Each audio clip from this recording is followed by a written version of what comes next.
옛날 옛적 깊은 산속 작은 마을에 한 노인이 살고 있었습니다. 이 노인은 마을 사람들에게 지혜로운 이야기와 교훈을 전하기로 유명했기 때문에 사람들은 종종 그의 집을 찾아가 인생의 조언을 구하곤 했습니다. 그러던 어느 날 한 젊은 남자가 노인을 찾아오게 됩니다. 젊은이는 자신의 삶에 대한 고민과 불안으로 가득 차 있었고 삶의 방향을 잃었다고 느끼고 있었습니다. 장로님, 젊은이는 말했습니다. 저는 매일매일 같은 날들을 반복하며 살고 있는 것처럼 느낍니다. 어떻게 이 지루하고 단조로운 삶에서 벗어날 수 있을까요? 노인은 조용히 그의 말을 들으며 미소를 지었습니다. 그리고는 손짓으로 젊은이를 자신이 마당에 앉히고 차를 내어주었습니다. 먼 옛날 나에게도 같은 고민을 안겨준 이론이 있었지. 노인은 차를 한 모금 들이켠 후 말을 이어갔습니다. 이것은 바로 니체라는 철학자가 말한 영원획이란다. 영원이요. 젊은이는 생소한 단어에 머리를 갸웃거렸습니다. 그렇다네. 영원획이란 우리가 지금 사는 이 삶이 반복해서 영원히 지속된다는 것이지. 상상해보게나 자네가 살고 있는 이 순간, 이 날들이 앞으로도 무한히 계속된다고 말일세. 만약에라는 말을 붙여서 자네에게 질문을 하나 던져보겠네. 만약 자네가 지금의 삶을 똑같이 다시 살아야만 한다면 자네는 어떻게 살길 원하는가? 젊은이는 깊은 생각에 잠기기 시작했습니다. 노인의 질문은 그를 생각지도 못한 방향으로 인도했습니다. 지금의 삶이 그대로 반복된다면 그는 무엇을 바꿔야 할지, 어떤 순간을 소중히 여겨야 할지에 대해 곰곰이 생각했습니다. 장로님, 그러면 제가 지금 겪고 있는 이 고민마저도 계속 반복된다는 건가요? 그렇다네. 그러나 우리의 관심은 고통이나 고민이 반복에 있는 것이 아니라 그 모든 것에도 불구하고 자네가 진정 무엇을 바라보는가에 있지. 현재의 삶이 무한히 되돌아온다면 자네는 무엇을 바꾸고 싶겠는가? 혹은 무엇을 더욱 깊이 즐기고 싶겠는가? 젊은이는 노인의 말에 깜짝 놀랐습니다. 갑자기 그의 고민이 다른 의미로 다가왔습니다. 그는 그동안 불평만 하며 흘려보낸 시간들에 대해 깊은 후회를 느꼈고 앞으로의 시간을 더 값지게 살아가기로 결심했습니다. 감사합니다. 장로님, 이제야 제 삶을 더 깊이 이해할 수 있을 것 같습니다. 앞으로 어떤 선택을 하더라도 그것이 다시 반복될 수 있음을 기억하며 더 신중히, 그러나 두려움 없이 살아가겠습니다. 노인은 따뜻하게 미소를 지으며 그를 바라보았습니다. 그렇지, 젊은 친구. 삶은 영원히 반복될 것이지만 그 안에서 우리가 어떤 사람이 될 것인지는 스스로 결정할 수 있는 것이니 말일세. 마을을 떠나는 길에 젊은이는 그날 노인에게 들은 이야기를 마음속 깊이 새기며 매 순간을 소중하게 여기기로 다짐했습니다. 그의 발걸음은 이전보다 훨씬 가벼워졌고 그의 시야는 새로운 가능성들로 가득 차 있었습니다. 이렇게 해서 노인의 지혜는 또 한 사람의 삶을 변화시켰고 젊은이는 이제 더 이상 단조롭고 지루했던 날들을 다르게 살게 되었습니다. 젊은이는 매일매일의 순간들 속에서 반복 태스크의 진정한 가치를 발견하며 마침내 그의 삶을 진정으로 사랑하게 되었습니다. 두 번째 이야기. 옛날 옛적 인간 세상의 끝과 마법의 세계. 시작점에 위치한 작은 마을이 있었습니다. 이 마을은 롤스빌이라 불리웠으며 마을 사람들은 마법의 숲에서 나오는 신비한 자원으로 생계를 유지했습니다. 그 자원은 황금빛 과일로 한 입 베어 물면 누구나 원하는 꿈을 꿀 수 있는 능력을 주었죠. 이 과일은 단지 심신을 안정시키는 효과뿐 아니라 마을의 농작물에도 크게 이바지하여 전체적인 생활 수준을 높여주었습니다. 하지만 문제는 이 마법의 과일이 매우 드물어 매번 적은 양만 수확할 수 있다는 점이었습니다. 매년 수확철이 다가오면 마을의 주민들은 이 과일을 어떻게 분배할 것인가에 대한 치열한 논의를 벌였습니다. 바로 이런 논의 속에서 존 롤스라는 이름의 철학자가 등장하게 됩니다. 그는 마을 주민들에게 의, 차 등의 원칙을 소개하며 이 과일이 가장 필요로 하는 이들에게 우선적으로 배분되어야 한다고 주장했습니다. 하지만 마을 사람들은 의아해했습니다. 그들은 과일을 더 많이 가진 사람이 상인으로서 더 큰 거래를 성사시킬 수 있기에 마을 경제에 더 큰 기여를 할 것이라 믿고 있었습니다. 그러던 중 마을에서 가장 가난한 농부 지미가 발언권을 얻었습니다. 그는 자신이 가진 가족들과 땅의 이야기를 꺼냈습니다. 저는 제 아내와 5 아이들과 함께 이 마을의 가장 작은 땅에서 살고 있습니다. 하지만 여러분도 아시다시피 우리의 농작물은 매년 기대에 못 미치고 겨울이 되면 저희 가족은 항상 먹을 것을 걱정하며 겨울을 납니다. 그러자 롤스는 지미의 상황을 예로 들며 이야기를 이어갔습니다. 제가 말하는 차등의 원칙은 바로 지미와 같은 사람들을 돕자는 원칙입니다. 만약 우리가 가장 불리한 위치에 있는 사람들에게 이 과일의 혜택을 집중시킨다면 그들 또한 자립할 수 있게 됩니다.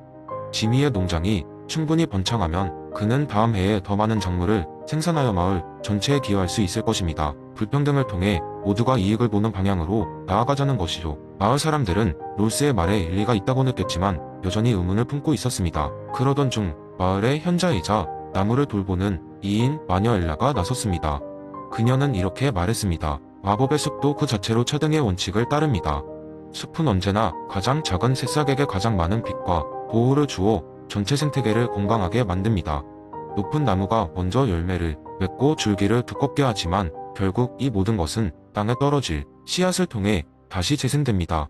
엘라의 지혜로운 설명에 따라 마을 사람들은 수확된 마법 과일의 일정 부분을 가장 필요한 이들에게 우선적으로 나누기로 합의했습니다. 그리고 실제로 그들이 그렇게 했을 때 지미의 농장은 예전보다 훨씬 번창했고 마을 전체의 산출량도 증가하기 시작했습니다. 과일의 나눔이 불러온 긍정적 효과는 마을에 새로운 생명력을 불어넣었고 사람들은 비로소 차등의 원칙이 단순한 철학적 이론이 아니라 현실에서의 더 큰 가능성을 열어줄 수 있는 길임을 깨닫게 되었습니다. 그로부터 수년이 지나 롤스빌은 주변 지역에서 가장 번영하는 마을이 되었고 모든 마을이 차등의 원칙을 자신만의 방식으로 적용하려는 시도를 했습니다. 마법의 과일이 가져다 준 꿈뿐만 아니라 그 꿈을 이루기 위한 정의로운 시스템 또한 마을 사람들에게 깊은 영감을 주었기 때문이었습니다. 세 번째 이야기. 어느 날 작은 마을에 살고 있는 보름달이 뜨면 신비한 힘을 발휘하는 것으로 알려진 정의의 나무가 있었습니다. 이 나무는 특별한 능력을 가지고 있어 마을 사람들이 고민하는 정의와 공정성에 대한 문제를 해결해 주곤 했습니다.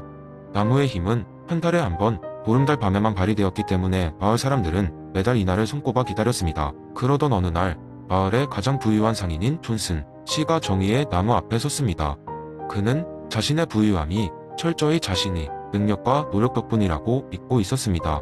그는 마을 사람들에게 존경받기를 원했지만 왠지 모를 거리감이 생겨나고 있던 것입니다. 그는 이 문제에 대한 해답을 얻고자 정의의 나무를 찾게 되었습니다. 보름달이 높이 떠오르고 나무의 광채가 은은한 빛을 발할 때 존슨 씨는 나무에게 묻습니다. 왜 사람들은 나를 존경하는 대신 뒤에서 수군대고 비난하는 걸까요? 나는 내 능력과 노력으로 이 모든 부를 이뤘습니다. 왜 그들은 나를 인정하지 않는 걸까요? 정의의 나무는 잠시 고요히 흔들리더니 마침내 부드러운 목소리로 답변하기 시작했습니다. 존슨 씨, 당신의 성취는 훌륭하지만 그 속에 숨겨진 불편한 진실들을 직시해야 합니다. 당신의 성공은 단순히 능력과 노력의 결과만이 아닙니다. 그 배경에는 사회적, 경제적, 그리고 때로는 운도 있었음을 잊지 마십시오. 그러면서 나무는 존슨 씨에게 마을의 다른 사람들의 이야기를 들려주기 시작했습니다. 조용한 대장장이 헨리는 기회를 얻지 못한 탓에 그의 재능을 펼칠 기회가 없었고 그의 아내 메리는 가난한 집안에서 태어나 제대로 된 교육을 받을 수 없었습니다. 그들은 자신의 삶을 열심히 살아가고 있었지만 외부 환경이 그들의 성취를 제한하고 있었던 것입니다. 이와 같은 사람들이 있다는 것을 이해하고 그들의 어려움을 공감해야 합니다. 정의의 나무는 계속해서 말했습니다. 정의란 개인의 성취를 뛰어넘어 공동체의 모든 구성원이 공평한 기회를 가질 수 있도록 돕는 것입니다. 당신이 가진 것을 나누고 그들의 목소리를 듣고 그들과 함께하는 마음이야말로 진정한 존경을 얻는 길입니다. 존슨 씨는 나무의 말을 듣고 깊은 깨달음을 얻게 되었습니다. 그는 자신의 부를 어떻게 사용해야 할지 그리고 어떻게 마을 사람들에게 다가가야 할지를 다시 생각하게 됐습니다. 그는 자신의 자원을 활용하여 마을의 아이들에게 교육 기회를 제공하고 일자리를 창출하며 도움의 손길이 필요한 이들에게 기꺼이 손을 내밀었습니다. 시간이 흐르고 마을 사람들은 존슨 씨의 진심 어린 변화에 마음을 열기 시작했습니다. 그들은 그가 단순히 부유한 상인이 아닌 진정한 공동체의 일원으로서 함께 걸어가려는 노력을 인정하기에 이르렀습니다. 정의의 나무는 다시 고요해졌고 마을에는 평화와 조화가 깃들었습니다. 마을 사람들은 서로의 이야기에 귀 기울이며 공정을 위한 공동체를 만들어가자 했습니다. 이는 단순한 동화 같은 이야기가 아니었습니다. 이는 마이클 샌델이 강조하는 것처럼 더 포용적인 사회를 만드는 것이 정의임을 이해하게 된 마을의 이야기였던 것입니다. 네 번째 이야기, 제레미 벤담의 공리주의를 일상생활에 어떻게 적용할 수 있을지에 대한 흥미로운 이야기를 들려드리겠습니다. 이 이야기는 우리 모두에게 공리주의 원칙을 실생활에서 실현하는 방법에 대한 재미있고 교육적인 통찰을 제공합니다. 옛날 옛적 행복마을이라는 작은 마을에는 최대 행복대회가 열렸습니다. 이 대회는 주민들이 자신의 행동으로 얼마나 많은 사람들에게 행복을 주었는지를 평가하여 우승자를 뽑는 특별한 행사였습니다. 올해 대회는 여느 때보다도 흥미를 끌었는데 그 이유는 제레미 벤담 자신이 직접 심사위원으로 초대받았기 때문입니다.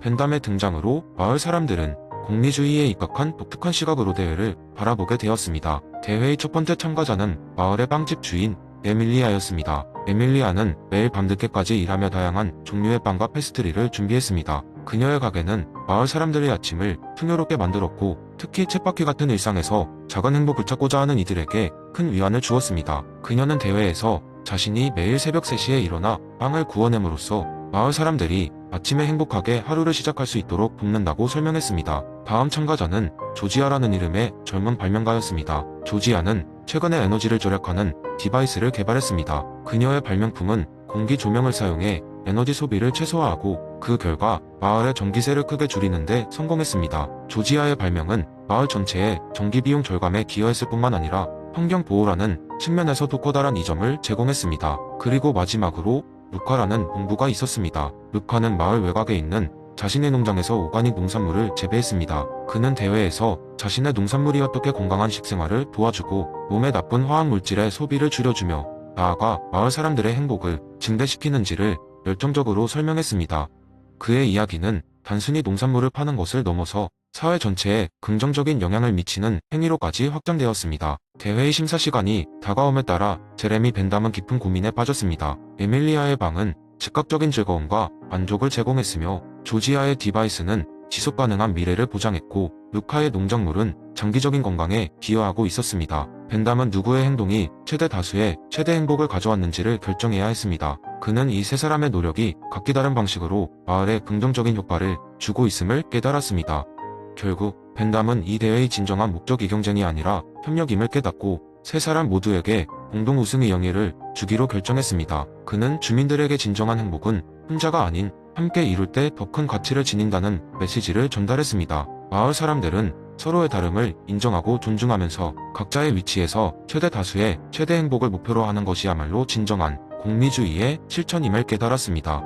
이 이야기는 제레미 벤담의 공리주의가 단순한 이론에 그치지 않고 세상의 다양한 문제에 대한 실질적인 해결책을 제시할 수 있는 원동력이 될 수 있음을 보여줍니다. 행복 마을의 주민들은 이 대회를 통해 자신들의 생활에서 어떻게 더 큰 행복을 창출할 수 있는지를 배웠으며, 이는 우리 모두에게도 중요하다는 교훈을 제공합니다.